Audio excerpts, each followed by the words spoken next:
Hello all, today's presentation shares some tips to staying safe on social networking sites.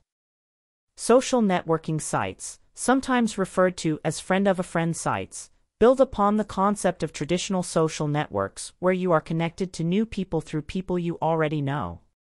The purpose of some networking sites may be purely social, allowing users to establish friendships or romantic relationships, while others may focus on establishing business connections.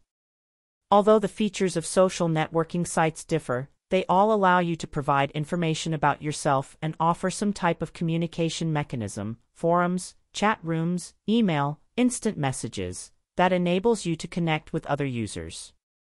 On some sites, you can browse for people based on certain criteria, while other sites require that you be introduced to new people through a connection you share.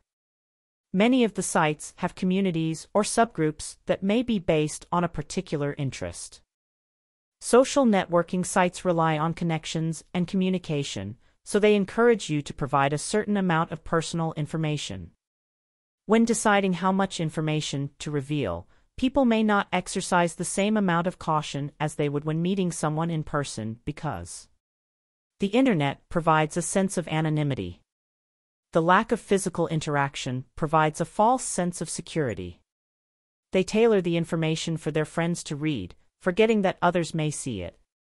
They want to offer insights to impress potential friends or associates. While the majority of people using these sites do not pose a threat, malicious people may be drawn to them because of the accessibility and amount of personal information that's available. The more information malicious people have about you, the easier it is for them to take advantage of you. Predators may form relationships online and then convince unsuspecting individuals to meet them in person. That could lead to a dangerous situation. The personal information can also be used to conduct a social engineering attack.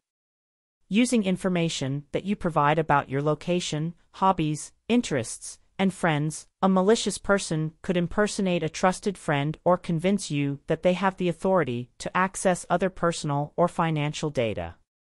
Additionally, because of the popularity of these sites, attackers may use them to distribute malicious code. Sites that offer applications developed by third parties are particularly susceptible.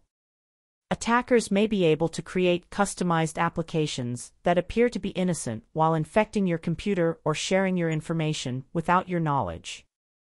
Limit the amount of personal information you post. Do not post information that would make you vulnerable, such as your address or information about your schedule or routine. If your connections post information about you, make sure the combined information is not more than you would be comfortable with strangers knowing. Also, be considerate when posting information, including photos, about your connections. Remember that the internet is a public resource. Only post information you are comfortable with anyone seeing. This includes information and photos in your profile and in blogs and other forums. Also, once you post information online, you can't retract it. Even if you remove the information from a site, saved or cached versions may still exist on other people's machines. Be wary of strangers. The internet makes it easy for people to misrepresent their identities and motives. Consider limiting the people who are allowed to contact you on these sites. If you interact with people you do not know, be cautious about the amount of information you reveal or agreeing to meet them in person. Be skeptical. Don't believe everything you read online. People may post false or misleading information about various topics, including their own identities. This is not necessarily done with malicious intent. It could be unintentional, an exaggeration, or a joke. Take appropriate precautions, though, and try to verify the authenticity of any information before taking any action. Evaluate your settings. Take advantage of a site's privacy settings. The default settings for some sites may allow anyone to see your profile, but you can customize your settings to restrict access to only certain people. There is still a risk that private information could be exposed despite these restrictions, so don't post anything that you wouldn't want the public to see. Sites may change their options periodically, so review your security and privacy settings regularly to make sure that your choices are still appropriate. Be wary of third-party applications. Third-party applications may provide entertainment or functionality, but use caution when deciding which applications to enable. Avoid applications that seem suspicious, and modify your settings to limit the amount of information the applications can access. Use strong passwords. Protect your account with passwords that cannot easily be guessed. If your password is compromised, someone else may be able to access your account and pretend to be you. Check privacy policies. Some sites may share information, such as email addresses or user preferences, with other companies. This may lead to an increase in spam. Also, try to locate the policy for handling referrals to make sure that you do not unintentionally sign your friends up for spam. Some sites will continue to send email messages to anyone you refer until they join.